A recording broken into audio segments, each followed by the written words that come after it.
Hey there. So glad you're tuning in today. This is an episode you don't want to miss. We're joined by the amazing Becky Mollenkamp, business coach and founder of the Feminist Founders movement, who's here to share her story and hard-earned wisdom on finding confidence, overcoming the need to constantly prove ourselves, and building a business that truly aligns with our values. Becky opens up the messy and sometimes painful moments that led her here and offers powerful insights into what it really takes to own our path, both in life and in business. So get comfy, settle in, and let's dive into this inspiring conversation. Hi there. Welcome to the Empowered and Embodied Show. I'm Kim Romaine. And I'm Louise Neal. We're two transformational coaches who are also fellow travelers on the path of growth and self-discovery. And we're inviting you along for the ride. That's right. We're right here in the trenches with you, navigating the ups and downs of life. And each week we'll be sharing our own experiences, bringing you conversations with amazing guests, and exploring insights and strategies that have helped us find more clarity, confidence, and ease in our lives. And trust us, we do not have it all figured out. We're learning and growing right alongside you. So if you're ready to rise above the chaos, doubt, and confusion that sometimes life throws our way and step into a more empowered and embodied version of yourself, then you're in the right place. Let's get started.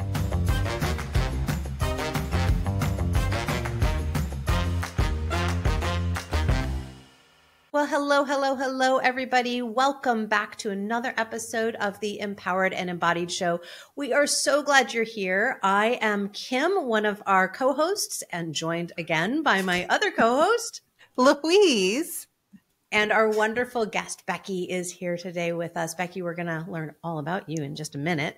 But we want to start out this week, how we start out every week. What are we celebrating, my friends? I am celebrating, I think, the embodiment part of our podcast today, actually. Going back to improv is something that was near and dear to my heart. And I got to do that recently, and just being in that space where I can get out of my head for 2 hours and just really be in my body, training myself to listen to like what I feel is next, right? What comes now from my mouth doesn't come first from my head. I've been practicing trying to shut off those filters and just like instinctively know what it is to say in an improv set. And that's really that embodiment piece of like, when I can do that, when I can't do that, guess what? I get to move around and I get to find my place on stage with the other actors and improvers. And it's been a lot of fun. So I'm celebrating that. I'm celebrating embodiment this week. It's been fantastic. Nice. Mm-hmm. Becky, how about you? What are you celebrating? Oh, I'm next. Okay. What am I celebrating? Yeah. Well, in this very moment, I don't know if this is like going to be as deep or rich, but in this very moment, the thing that I am celebrating is that I get to have my window open. There's rain and it's gray. And for most people that would mean dreary, but I don't like that word because for me, it is soul fulfilling. I'm a water sign. If you know, and get too woo about it. And I love rain. There's nothing that feels more comforting than just like a wonderful rainstorm. And so I'm just sitting here listening to the rain falling, getting to have a conversation with people I enjoy. And so I'm just, I don't know, I guess that's embodiment. I'm celebrating really being present and like appreciating what's happening in the moment. I love that. As a fellow water sign, I appreciate that. Ditto. We're all watery here today. Yeah. Oh, wow. That means there's a lot of emotions. Yeah. Good luck, listeners. I think I'm celebrating time with my kiddo today. She has a ped day from school. So it's a Friday when we're recording, and she has a ped day from school. She had been sick all week. So she was home from school, but I wasn't like hanging out with the sick kid. She's 14. She doesn't need me like on her all the time. And that's after being gone for 2 weeks prior to that. So she and I just had a really lovely morning out. The two of us, we went and got our nails done and chit-chatted a bit. And yeah, I'm celebrating having that opportunity to be nourished, with time with people that I love. Yeah. So that's what I'm celebrating. Another Yay. quiet, moody moment. So Becky, let the world know a little bit more about you, and then we can dive into our conversation for today. Sound good? Yeah. Cool. All right. So Becky Mollenkamp is a business coach for entrepreneurs who are ready to take the leap from small business owner to CEO without recreating the toxic traits of corporate America. Becky, we thank you for that.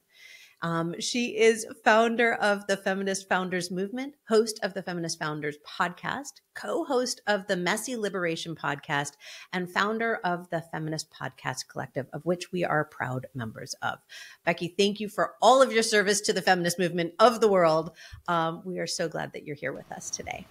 I'm excited for this conversation and getting to hang out. Thanks for having me. Absolutely.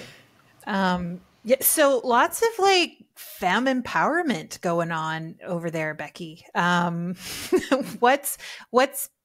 What brought you to that? Is it always been something that's been a part of you to like really be in that supportive space, or has it been a journey to get where you are?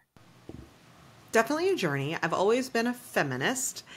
I didn't realize until the last decade or so that I wasn't always the kind of feminist I'd want to be, or that I realize is the best kind of feminist. I don't know what language to use there to say the right kind of feminist, but basically the right kind of feminist. But so that piece, the political, the empowerment, that part of like, rah, rah, let's change the world, smash the patriarchy, that's always been there.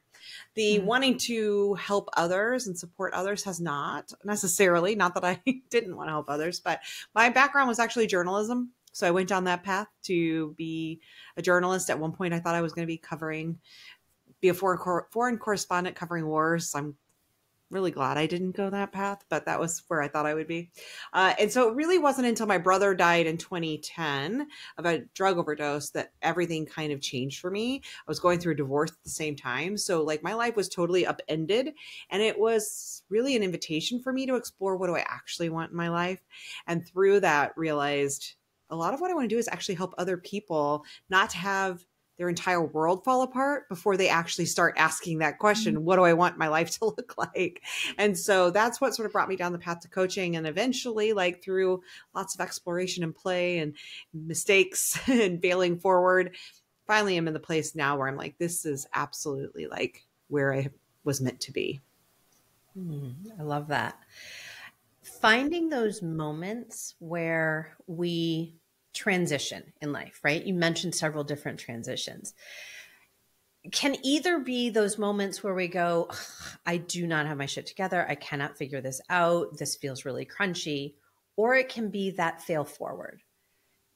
I'm curious with your experience, your personal experience, like which ones were those, or was it a little both? The failing forward or not failing forward? Yeah, like, is it so crunchy that you get stuck for a little while? Yeah. I mean, for the longest time, I didn't even know I was stuck. I was so entrenched in the conditioning that we all get, the white supremacist patriarchal kind of conditioning, that I didn't recognize I didn't even recognize I wasn't happy. Like I couldn't confront that. I was in this, like, I think I had to believe that the life I had been building was good, because otherwise that's really hard. And eventually it did. I couldn't do that anymore. We can only mask. I kind of call that masking. I've put on this mask of like, this is how the world expects me to show up. So I'm going to show up that way. And we can only do that, fake it till you make it, for so long before it crashes on us, right? And then we say like, oh, this doesn't feel good. So for a long time, I wasn't even really crunchy. I just was kind of going through the motions of life. And then I couldn't do anymore. And it was a slow kind of unraveling and realizing like, I'm not happy. And that was really hard to say or to come to peace with, to confront, because it was like, I was in my 30s and I'm like, so then what's it all been for? And it's really hard, especially I think, to say you're not happy when you have a life that other people tell you you should be happy in. A good on paper kind of life. I had a great on paper life. I mean, I was an editor at the best-selling magazine in the country. This was back when we had print magazines. I was driving a shiny red BMW. I had just built a custom home with all of the trappings. It was a gorgeous home. I didn't have children, so I had a lot of expendable income. I was married to somebody who was objectively a very good person, so it's not, the end of our marriage wasn't because of him being bad. I had everything. I could travel when I wanted, really my life looked really great. And people would say wow, that's amazing. And it was very hard to finally come to this place of saying I know all of you are telling me this is great. And I don't know if there's something wrong with me, but it's just not great for me. And that was really, really hard. And I think a lot of, especially women, can relate to that experience. I was the good girl. I did all the right things. I did the good girl things. I, got good grades, and then I went to a good school, and I got married to a good man, and I got a good job, and we got a good house, and all the good things. And they didn't make me happy. And that was really, really hard. So I think that wasn't crunchy until it became real crunchy. Because once you see it, you can't unsee it. So once I finally opened up Pandora's box and could admit to myself I'm not happy, then it was really hard. And I was stuck in that place for a long time because I was I don't know what I want. I don't know what I want. If you've never explored what you actually want outside of what you've been told you should want, that's really, really hard. And then other changes in my life, figuring out what the coaching is, those kinds of things. Once I knew who I was, then those were the kinds of things where I could start to fail forward, instead of staying in that really stuck place. I hope that answered your question. Yeah, it did. Yeah. Because I think that a lot of people, you touched on so much of what I hear from people, which is, and particularly women, it is that place of, but it's fine. Right. And Louise and I joke all the time about the fact that fine is another 4-letter F word. Right. Mm-hmm. And it's not even my favorite one. It's my least favorite 4-letter F word. But that idea of it's fine. So why am I not fine? I should be okay with this. Who am I to be unhappy? It's hard too, because when you're a privileged person, right? Mm-hmm. It's really challenging because there's a lot of guilt and stuff that can come up, especially if you ever received any messaging of, you should be grateful for this. I've written in the past about weaponized gratitude and people trying to use that gratitude piece as this weapon against you. And that I had a lot of that at that time of you should be grateful. What's wrong with you? You're not grateful, and it's it can be both. And I am grateful, and it doesn't feel right. Yeah. Yeah. Well, that messaging, right, of what's wrong with you, right? And really having that erode your self-confidence. You're already in a place where you're who am I? Because I got here somehow on autopilot, right?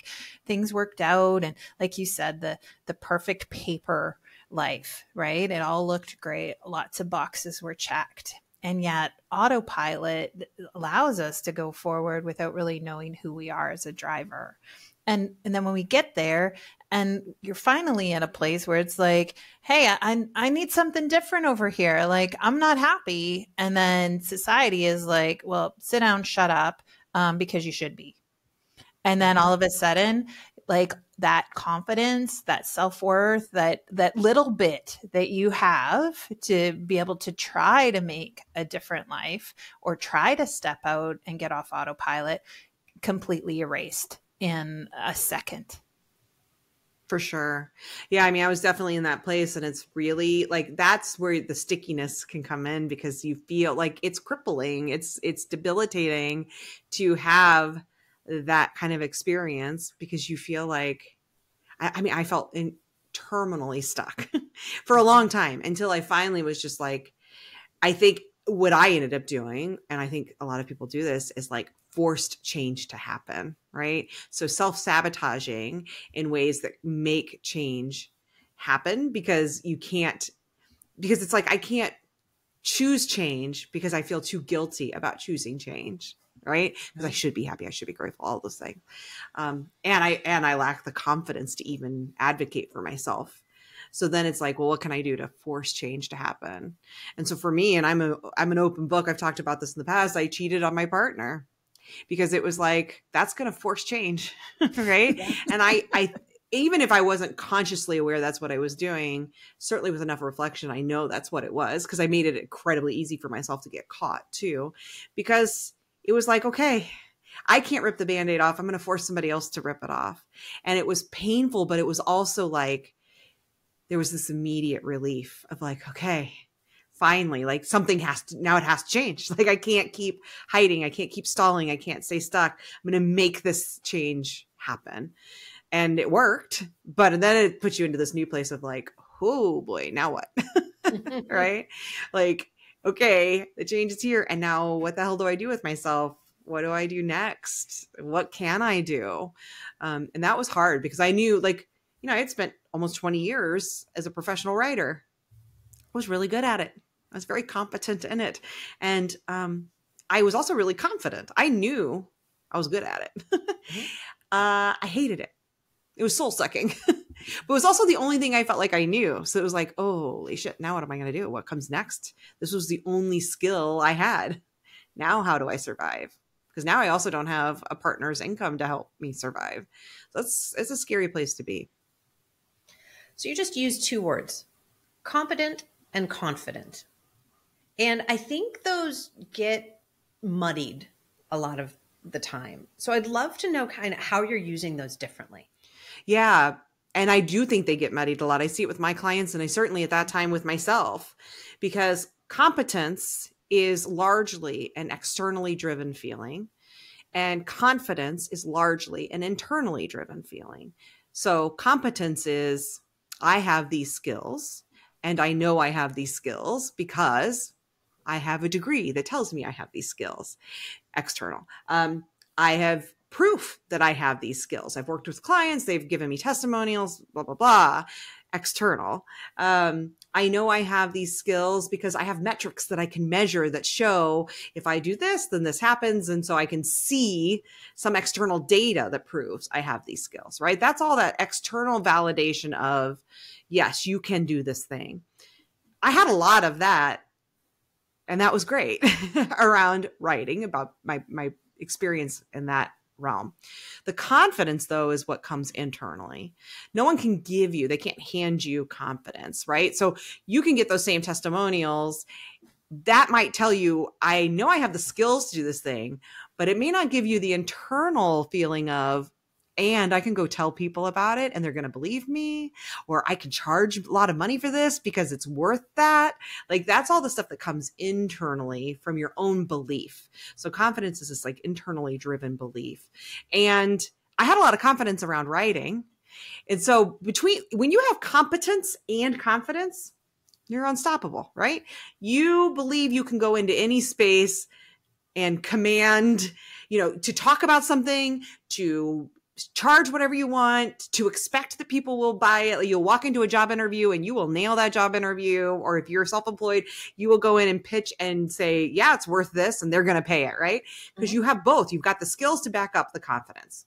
When you only have the confidence without the competence, you're a mediocre white man. We all know that guy, right? The guy who walks in, he talks a big game, but then he can't actually back it up with much. But he gets the job because he can talk a good game. He sells the client because he can talk a good game. We know those folks. And then we know the people who have the competence without the confidence. And this is unfortunately where a lot of women tend to fall, where we have endless skills. We've done the work. We've done the research. We've had the clients. We've done all the things. But what you end up being is that world's biggest kept secret, right? Mm-hmm. Because you're not talking about it because you don't feel confident enough to go out and say it. Or when you do, you're hemming and hawing and hedging and being like, well, yeah, I can do that. And yeah, I mean, I have done that. And there's no like, hell yeah, I do that. And I'm the best who does it, right? It is this like, I mean, yeah, that's a skill I have, right? So you need both. And when you have both, you're unstoppable. And I had that for a long time. Then suddenly I didn't have either because I was like, if I don't write, that's my back. I had 2 journalism degrees. I had decades of experience of being a writer and an editor. Like I had clients that were satisfied. Like I had all the things that said, you are extremely competent in this. And because I think those two things, most especially, I think competence can help with confidence. I don't think it replaces it, but it can help with it. I also had a lot of confidence. Then I'm in this new world of what's next. I don't want to do that anymore. It doesn't feel good. I don't enjoy it. What else can I do? I have no other skills, so I have no competence, and I don't feel confident in anything either because I don't know what I'm doing. That was really hard. I was so scary because I was like, I don't know what else I can do. So I had to start exploring and realizing, okay, eventually I got to this place of, well, I do have competence around other things. So it started with exploring that. I do have competence. I know that my coaching, I know that my journalism leads me to be a good questioner, leads me to be a good storyteller. Like I eventually, as I started to learn about coaching, I was like, oh, there's a whole lot of these skills that I possess, that I know I have. So I knew eventually I got to a place of feeling like I do have some competence. Then I went and got certified. So I had some more competence. I started to get my first couple of clients. I had more competence, but I hadn't yet cultivated a lot of confidence. And so that was challenging because it was like, I knew I wanted to do this new thing, but I wasn't making a lot of money at it. And that was also very hard. So I had to do the thing where you straddle two careers as you start to build a new one. Yeah. There's part of what you shared in there about this, and I was just having this conversation earlier this week within my community of this idea of proving energy, right? And I feel like that comes to play in what you were saying because particularly, and I do feel it's true particularly for women, although I have seen it with men, is this idea that we have to prove ourselves. We're showing up in the world to sell ourselves in some way, to prove ourselves, to prove our worth, to prove that we are competent. And that I think goes along with both competence and confidence because it's let me show you how competent I am. But if we step back from the need to prove, we actually have more confidence. Yeah. Right? Because if we're feeling that need to prove, we're actually not feeling very confident. So I'm curious what your thoughts are on that. Like, where does proving come into this?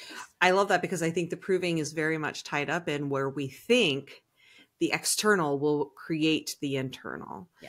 And so if I can just prove it and then you validate for me, you will hand me, here's your big heaping helping of confidence. Cause I've now validated, you proved yourself, I will now validate you. And then you're suddenly going to feel different. Now you're going to be like, now I feel confident. Thank you. Thank you for that heaping dose of confidence. And it doesn't work that way because the confidence can't come from external. Now, that's not to say that confidence can't, and this is where they are related. This is not to say that you can't gain confidence through competence. You can, but it is when we are expecting someone else to create it for us that is where we fall short and where I see so many people struggling. So they are waiting. Too often people are waiting to feel confident to take action when in fact the action is what would create the confidence. So I once heard someone say, and I think this is a bit embarrassing, Dax Shepard on his podcast, but speaking of podcasts, years ago, but he had heard it somewhere else. And I just am like, that is exactly it. He said, you can act your way into believing faster than you can believe your way into acting. And I just think that is just so important because too often people are sitting, waiting. They've got the competence, but they're waiting for the confidence to magically show up so that they can begin to take action, so that they can begin to shine with this competence that they have. And we all have to learn. It's not going to magically appear. It's not going to show up. You're not going to be able to prove your way into it. You're not going to be able to beg your way into it. You're not going to be able to earn enough degrees to suddenly have that feeling. It is going to come because you start taking action before it exists. And then the actions begin to reinforce for yourself that you are competent and can have confidence in that competence. It's not going to come because somebody else told you did a great job. Because so often what people are doing is they'll think, I'll just wait. And my best friend is going to tell me I'm amazing and that'll make me believe it. But then it doesn't. Or you'll hear a lot of advice of go read all of your testimonials. That's going to make you ready.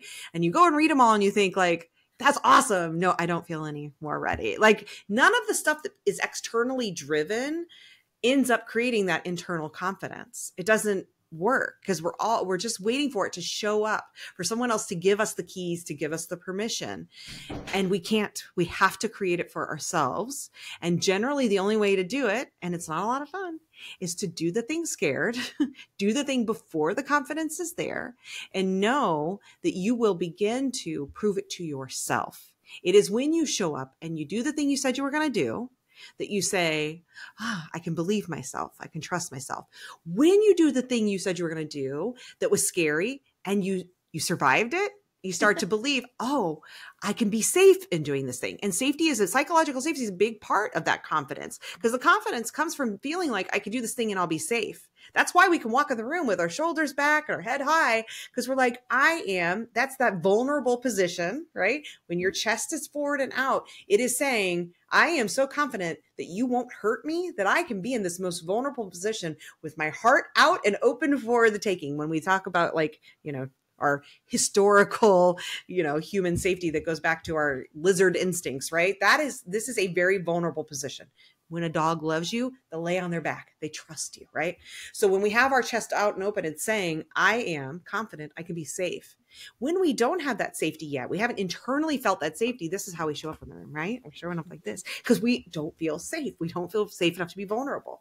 And so we create that safety by showing ourselves time and again, I can do this. By showing up for ourselves and delivering on what we said we would do. Our promises to ourselves, not to others, to ourselves. I can trust myself. And then that I can keep myself safe. Like I'm not going to put myself into harm's way. And I'm not that little, because let's be honest, a lot of this stuff is born out of trauma from when we were little. Mm-hmm. I am not that person that I was. And I'm not putting myself in those positions that created some of these fears. And if there is something that's less safe, I can protect myself now. It's getting a little deep and heavy, but that is really that is the only way to do it, is through that internal. It's showing up for yourself. It is loving yourself. It is caring for yourself in those moments. It's doing everything with your own safety in mind. That's how we create that internal feeling of confidence. Yeah. So I love this conversation because I believe the same thing, right? I talk a lot about how I believe confidence is data, right? Like we go out into the world, we take action, and it's not just the action, it's the reflection back to say, right, that's really your pebble in your confidence bucket, is that reflection piece. Hey, I really did that. Hey, look what I really did, not what I thought I did, right? Really kind of embodying what that looks like. So I want to know from Kim and Becky, I'd love to hear that action is terrifying. And you've already said, Becky, right? We do have to take action when we're scared. We don't have it all figured out before we have to take the next step. So what can our listeners do or think about doing when they're right on that edge? It's I'm really, really scared. Okay, I've just listened to Becky and Kim and Louise talk about this. It's and now what? How do we help people get that next step? Well, for me, again, I am really grounded in psychological safety, emotional safety. I think safety above all things, most especially the more marginalized identities you hold, the more we have to honor safety. I think too much of the feel the fear and do it anyway stuff, which I do 100% believe in, but it doesn't always, depending on who the practitioner is, doesn't honor safety. And often that's because it's coming from people who hold a lot of privileged identities and don't necessarily have as much of that experience of the fact that, no, what you're telling me to go and do is actually potentially dangerous, right? And not just physically dangerous, but emotionally, psychologically dangerous for me to do this thing. So we have to trust ourselves to say, I can take it small. I can do small steps, and I can honor what is safe for me. Amy Green Smith, or is it Amy Smith Green? Amy Green Smith, who's a wonderful coach who was on my podcast, Feminist Founders, talks about one way to examine this, is it safe or is it fear, is to ask myself, is this new?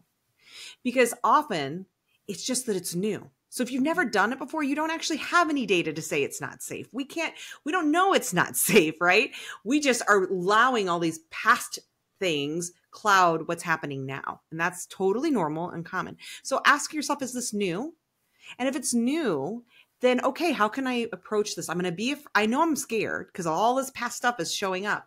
So I'm going to be scared, but how can I love myself through doing this?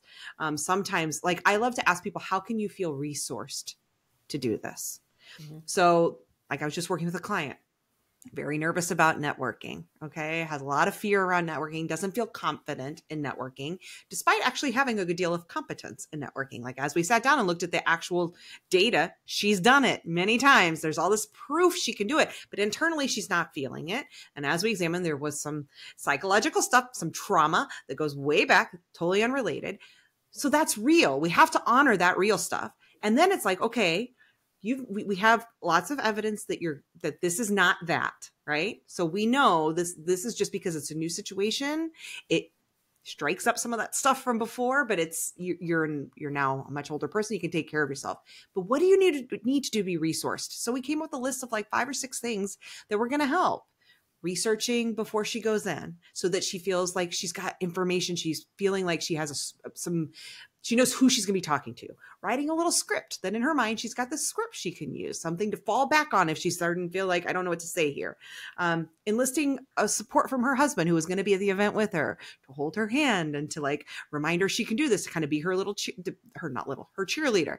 We talked about also like, how do you feel your best in your body the next day? Getting a good night's sleep. Okay. So we're making sure you get a good night's sleep the night before this. The day of, you're going to make sure that you go and move your body, because that helps you feel more confident too. If you've moved your body before you go and do it, that you pick out an outfit that makes you feel really great. Right. So whatever your things are, I think thinking about, one, is this new? Because if it's just that it's new, I don't have evidence that this is actually unsafe. Okay. Then that's a great space to say, I'm going to feel the fear and do it anyway. Now, if you have evidence it's unsafe, don't do it. Right? We're not pushing and doing things. We're putting ourselves in harm's way. But if it's just new, then I can do it. And then how can I be resourced? Get creative. Think about what are the things that will allow you to show up feeling the most resourced and ready to do the thing. Yeah. I think just jumping off of that, because that's absolutely where I go as well, is this place of understanding the systems that we're already within. Those places that we start to feel that fear coming in, that we don't understand what that fear is about, and we blame it on ourselves, right? That's where we start to feel incompetent, not just lacking of confidence, but incompetent because the systems that are there in place have made us feel so. So having that understanding and looking at it and saying, is this a systemic reason why I'm feeling this way?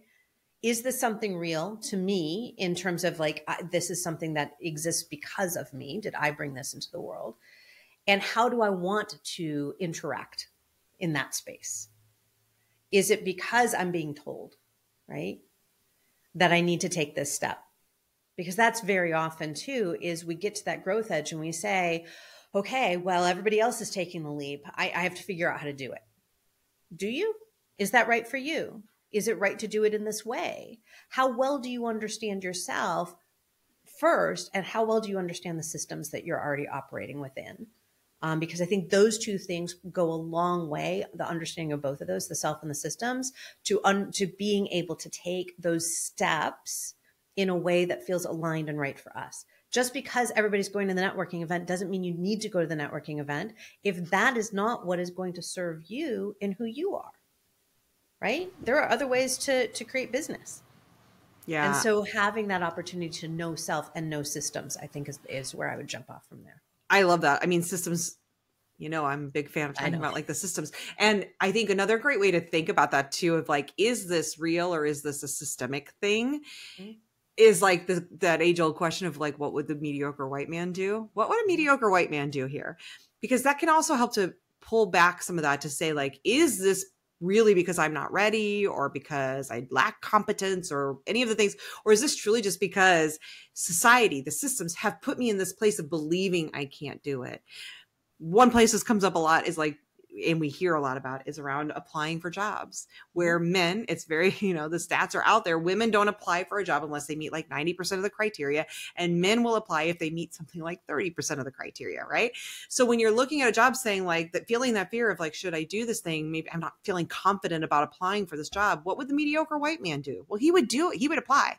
And so is that because I am not competent? Is it because of this lack of my confidence? Or is it because there are all of this systemic stuff that has made me believe believe I'm not allowed to unless whatever the thing is. So if a mediocre white man would do it, then you know that more than likely it is systemic stuff that's making you feel like you can't, which doesn't always solve the problem, but it definitely, like you're saying, I think it helps. Like sometimes that is for a lot of people, and there's so many ways to go at this, which is with anything. So there's no one size solution, but for some people, like for me, that's enough of an encouragement to say, well then fuck it, I'm doing it. Right? That doesn't work for everybody, but for a lot of people, that alone is enough to say, now I'm doing it because now I'm pissed. And I love righteous rage or spite, some of these things as like motivators. Yeah, use them if they work for you. Absolutely. Absolutely. Yeah. Louise, I'm curious for you, like what helps you, or what have you done to help your clients move through that space as well? Well, you're both are talking about what I talk about too. I use different language, but it's really the same. We kind of go on this fact-finding mission, right? Is like to say like, I have this fear. Well, okay. So what is that fear? What are we really scared about? And going on this, like looking at the systems, looking at like the stories or the beliefs that I'm carrying into this moment, and then looking at the reality of like, is this actually not a safe space for me? Is this actually not how I want to build my business or go into my next career pivot or whatever that is? Like, but we have to go on this fact-finding mission a little bit first so that we can understand like, what are we really trying to overcome, right? Like what is that obstacle? And is it something, right, that we do want to push through, right? Becky is like, say like, just fuck that. Of course I'm going to apply because I'm a mediocre white guy. Like, so there's that, but then there's also like, ooh, but does it really feel unsafe? Is that environment, do I know that's unsafe? And so it's like, no, I'm not going to put myself there to be in that space. Or that's what are the stories I'm carrying with me in this moment that I just want to sit down. We can blow things up too. When we're feeling fear, we kind of, we're not attached to like that rational part of our brains. And so understanding that as well. And like, how do we do both, right? How do we embody that so we know what our body's telling us? And then what is factual? And how do we kind of navigate all of that? There's not a one size fits all, but there's really empowerment when I can say, okay, well, what is it that I actually want to do when I can put down the systems, the stories, and the beliefs that I'm bringing into this moment, and how do I want to show up so that I'm aligned with myself? And it can change not just by person, but by moment for ourselves. Oh, yeah. Yeah. Right? With more understanding, more information, mood, right? We started by talking about 3 water signs here. Like our emotions play into this as well, right? How we're feeling, how we're experiencing the world, and whatever else is going on in our personal lives. So if you have the courage to take a step one time, it's okay that you don't feel that same courage the next time. Like I also want to normalize that because, you know, Becky, as you were telling your story of it got really sticky and crunchy for a while. And then you were able to move through. And then there were other parts, right, that get sticky and crunchy for a while. And then you move through. But it's different each time. Well, and like I work with clients. So the clients I tend to work with are at this precipice of usually it happens somewhere around $1 million-ish in revenue or a little less. That's not hard and fast, but they're at this place of I have been doing all the work in my business and maybe I've hired bookkeeping and, you know, some help with social media, whatever, but they're service-based people who've been largely doing most of the service delivery themselves. And they are now at this place where they're maxed out. They cannot do that anymore. And to really grow their business, they're going to have to let a lot of that go. It means hiring. It means stepping into a fully like a CEO kind of leadership role and letting go of a lot of service delivery. It means a lot of delegating, a lot of trusting. There's a lot of things that have to happen to make that leap. And it's scary. It is scary for people. And my work with people, and something that they don't always love to hear when they are interviewing me, but I am fully honest, is not all of my clients take that leap.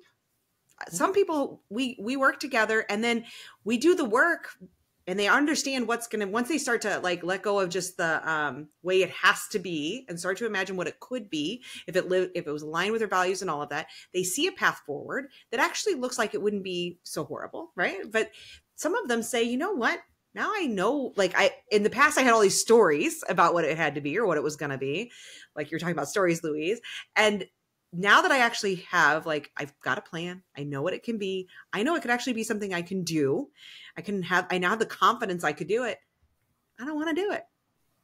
Now that I've seen, like, I just needed to know. I needed to see it. I needed to know that I could do it. And that's actually enough for me. And now I'm okay. And I'm going to take 2 steps back instead of trying to take this giant leap forward. Because now I'm doing it from that empowered place, right? As you're talking about, I'm doing it from this place where I have confidence. I have the competence to do it. I have the confidence that I could get there. But now I'm allowed to say yes, and I don't want to. But I'm not making it from that place of just the stories I have or feeling like it's just fear holding me back or anything else. Now it is, no, I'm making this decision because this is the decision that's right for me. And so sometimes I have clients that actually get up to the edge of that thing and there's their fear place. They work through the fear and then they make that choice to say, and I don't want to go forward. And I feel okay about it. Where in the past they didn't feel okay about not going forward because it was the fear holding them back. Now it's not the fear holding them back. It is them saying, I am actively choosing a different choice for my own safety or for whatever. Yeah. Right? Yeah. They're not proving. They don't have to prove, look, I can do this thing. I can move this forward. I can go right to 8 figures or whatever that next place is that they want to go to. That's not the proof they need anymore. They're like, yeah, I worked through that. I'm good where I am. I've had a number of clients end up winding down their businesses and going back and getting jobs because, and these are $1 million plus businesses where they're like, this isn't what I want. And it's a shift from that external to the internal. Because Yes. once they let go of that external, the need to prove, the need to like have others try to give them the confidence. And that's once they move to like, no, I just internally am now operating from the space of I fully feel confident in myself. And that allows me the confidence to also make the choice that feels right for me. And this is what it is. Sometimes they do go forward, by the way, because they see, and they also now, with that confidence, they can make a confident choice that they're doing it and doing it in a way that feels aligned for them, which is exciting instead of doing it the way they think it has to be.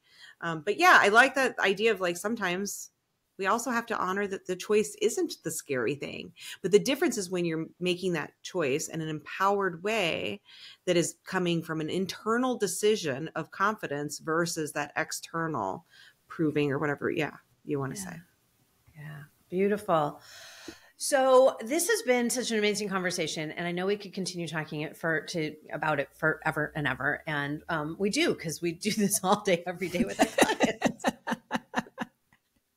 I'd love to know what are our golden nuggets from this conversation? What is it that we're taking away? And we want to make sure that the listeners got an opportunity to hear. For me? For all of us. Okay, I'll start. I felt like I did a lot of the talking, but what I really do love that piece around just the language of proving, because I feel like that is something that will resonate with people, because I think we all know that feeling and I feel like that also gets really to that place of where we were when we were little, where a lot of us started to develop some of the wounding and the trauma and the stuff around this that has us later doubting our confidence, that feeling of like trying to prove ourselves to people, prove our worth, almost always with the hope that if we prove it externally, it will somehow prove it to ourselves internally. So I like that language around proving. So thank you. Yeah, you're welcome. Yeah, for me, it was that reminder too, is that confidence comes with action. Like we can't just like somehow absorb it. We have to be in a space where we have to take some action, wherever that leads us, right? Forwards, backwards, sideways. But that's that remembering that it's just not going to happen. And that we do have to take those first small steps when it's scary, and wherever that leads us. So thanks, Becky, for that reminder of like action. That's how we get unstuck. Weird, right? Like, to get unstuck, we have to take some action. To be in motion. Yeah. Becky, I love the conversation around competence as an extrinsic validation and confidence being that intrinsic validation. I just loved the clarity using those two words that get so muddied so often. And I think a lot of people are striving for that extrinsic motivation, that extrinsic validation, and I know the three of us know this, but really it's a great reminder that it's the intrinsic value that we give to ourselves that allows us to take whatever steps we are going to take next, because we're all going to take steps next. We just don't know what direction they're going to lead. So thank you. Thank you so much for this conversation. Becky, where can people find you in the world and how can they connect with you? I have a Substack called Feminist Founders, so you can go and check that out, and or the podcast. If you're listening to a podcast, you're probably somebody who likes podcasts, so you can go and listen there to learn more about me and other people who are doing cool work in the world. Also, everything on social and my website, all of it's just my name, Becky Mollenkamp. And if you type it into Google and type the wrong letters, it'll still find me. It's the nice thing about having a name that most people don't. So yeah, but I'm sure you'll link to it somewhere in the show notes or whatever. Yeah.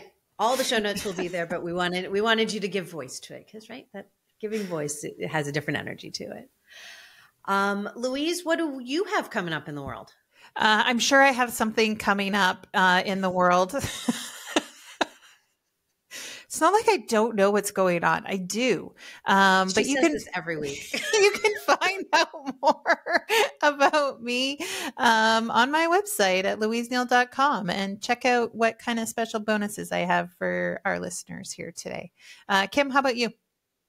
As always, I am excited to offer my StrengthScape profile out into the world. This was born in 2024, and I'm just really excited about the feedback that I'm getting and how people are utilizing it in all sorts of different ways to be able to get to that place of intrinsic validation and to truly know themselves. So you can get to that at my profile at kimromaine.com/my profile. Again, all this information is in the show notes, so you don't have to get a little pen and paper and write it frivolously. All right, Louise. Well, thanks everyone. Becky, it was great chatting with you. Kim, as always, and you, dear listener, thanks so much for joining us on this journey where we find your spark inside, figure out what that's all about, and figure out how to put it out into the world. So thanks again, everyone. Thank you. Bye, everyone. Bye for now. And that's all for this week's episode of the Empowered and Embodied Show. We hope today's episode has sparked something within you. Remember, we're all on this journey together. If something did resonate with you today, why not share it with a friend who might need to hear it too? You can find us everywhere you listen to podcasts. Don't forget to subscribe so you never miss an episode. And if you're feeling generous, leave a review. Your feedback not only helps others find the show, but also helps us understand what's most valuable to you. Until next time, be kind to yourself, stay curious, and remember, we're walking right alongside you. Thanks for being part of our community.